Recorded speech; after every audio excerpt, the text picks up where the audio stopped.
Hello, I didn't see you there. Hey, quick question. Have you ever copied a source in OBS, made a change, and then realized it changed somewhere else too?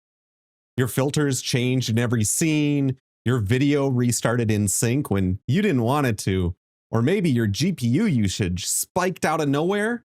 Yeah, we've all been there. The truth is, OBS gives you two ways to copy a source, and choosing the wrong one can quietly ruin your setup. But there's a third option unlocked with a plugin that gives you the best of both worlds. Now, fair warning, this video gets a little technical in places, but if you stick with it, I promise this will unlock a whole new level of control, performance, and creative flexibility in OBS. I'm Finite Singularity, and today we're going to break down source references, duplicates, and clones, and more importantly, when to use each one. Before we dive into different ways to use sources, we first need to understand how OBS actually handles them. We're going to get a little into the weeds here, but I'll keep it simple. And don't worry, this will all click in about 2 minutes. And once it does, everything else in this video will make a whole lot more sense. Let's start with a simple scene and add a video capture device, our face cam. When we create a source, OBS actually creates two things: the source itself, which we can see, and something called a scene item, which links that source to the scene that it's in. If you remember nothing else from this section, remember this. Sources handle what something is. Scene items handle where and how it shows up. The source is your actual content, your camera, an image, a media file. The scene item controls how it appears in a scene, its position, scale, rotation, and so on. Now, very quickly, here's how OBS renders a frame in a video. First, OBS renders each active source in the scene as its own texture. Then it combines all those textures, applying the scene item transformations, and builds the final output. That's it. That's the whole pipeline. Now you might be wondering, what about filters? Filters are applied at the source level, not the scene item level. So every time a source is used, even in another scene, those filters come along for the ride whether you want them to or not, because OBS is still pointing back to the same underlying source, just with a different scene item. And that's exactly why when you add the same source to another scene, all of your filters come along with it. It might feel a little restrictive at first, but this is exactly what makes OBS so efficient and powerful once you understand it. And you're about to.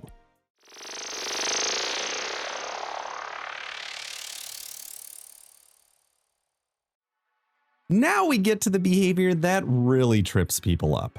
The default way to reuse a source in OBS is with something called a source reference. You can create a source reference by either adding an existing source or by copying a source and then pasting as a reference. When you create a reference, OBS makes a new scene item, but it still points back to that original source and all of its filters. Think of it like an alias. If you change the source or any of its filters, that change applies everywhere that source's references are used. But the transformation is still unique, so position, scale, rotation, all of that is independent per reference. You can use references within the same scene or across different scenes.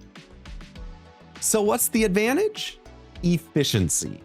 The source and its filters are only rendered once, but you can display it as many times as you want with almost no extra GPU cost. Basically, you get more copies essentially for free. But there's a downside. Filters apply the same to every reference. So if you want a black and white version of your face cam and a color version, yeah, that's where the whole, wait, why did that change too moment came from.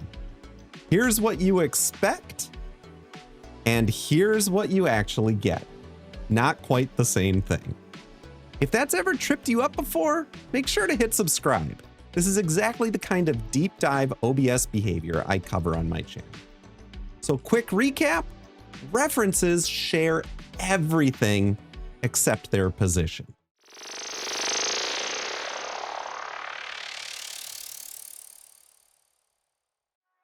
If references share everything, duplicates share nothing. A source duplicate is a completely new instance of a source with its own filters and settings. To create one, copy your source, then right-click, and this time paste it as a duplicate. This gives you a fully independent copy. Change anything here, and it won't affect the original. Just like references, each one has its own transformation, but unlike references, nothing is shared. The biggest advantage? Flexibility. You can change anything, filters, settings, playback position, without affecting the other instances of the source. It's basically its own separate copy of reality. But there's a trade-off. You're now rendering that source completely independently. If both copies are visible in the same scene, you've effectively doubled the work. This is where performance can start to take a hit. For simple sources, it might not matter, but with complex sources or heavy filters, it adds up quickly. If the duplicate is only used in a different scene, the cost is mostly during initialization when you switch to that scene. But even that can cause dropped frames if you're not careful. And just like before, some sources, like certain webcams, can't be duplicated at all. So quick recap, duplicates share nothing. They're completely independent. So now we've got efficient and we've got flexible. But can you have your cake and eat it too? Oh yes, you can.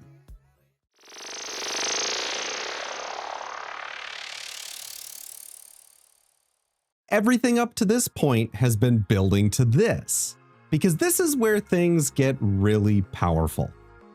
What if you could have multiple copies of a source that share the same base processing, but still have their own independent filters?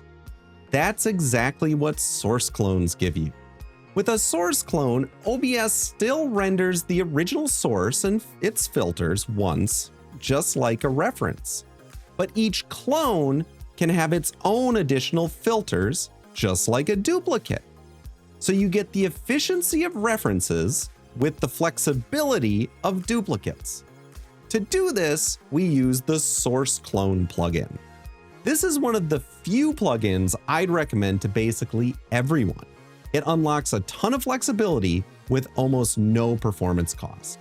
If you don't have it installed yet, grab it from the link in the description. I'll give you a second. Once installed, you'll have a new source clone source. Add a source clone, pick your original source, and now you've got a clone that inherits everything, but can also have its own additional filters. And just like everything else, each clone has its own transformation within a scene. Here's the powerful part. Your base source, say a camera with a chroma key and maybe some color correction, is only processed once.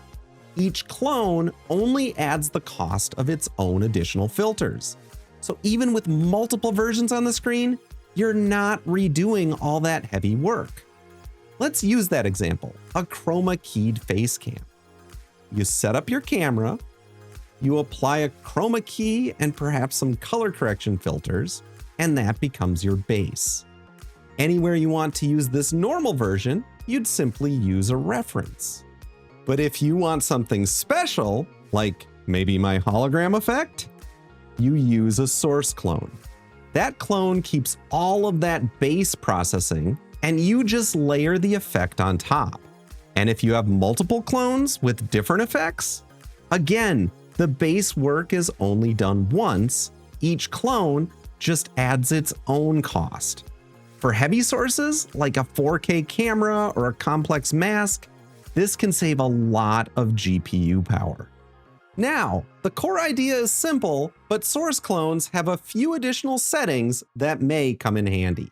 Most of the time, you'll just use a standard source clone. You can also clone the current or previous scene. These are more niche, but useful with certain workflows. You can toggle audio if needed, or disable it to save resources. Video buffer lets clones of the same source share a rendered buffer. Use none if you will only have a single instance active at a time, and use full if you'll have multiple clones on the screen. You can also use half, third, or quarter resolution to save some resources if you need a lower res clone. The active clone option controls whether the clone triggers things like playback for a media source when the clone itself becomes active. And finally, some source types will allow you to pass through a version of the source before any of its original filters were applied. In practice, source clones let you reuse your most expensive processing once and build on top of it however you want. And once you start using source clones, it's really hard to go back. So now you've got the full picture. If you want maximum efficiency, use a source reference. If you need complete independence, go with a duplicate. And if you want that sweet spot of flexibility and performance, source clones are going to be your new best friend. Once you start thinking in terms of how sources are actually rendered, not just how they look in your scene, OBS becomes a whole lot more predictable and so much more powerful. If this helped you finally make sense of source behavior, let me know down in the comments. And if you've got a weird copied source problem you've been fighting with, there's a good chance it ties back to this. Thanks for watching, and we'll see you in the next one.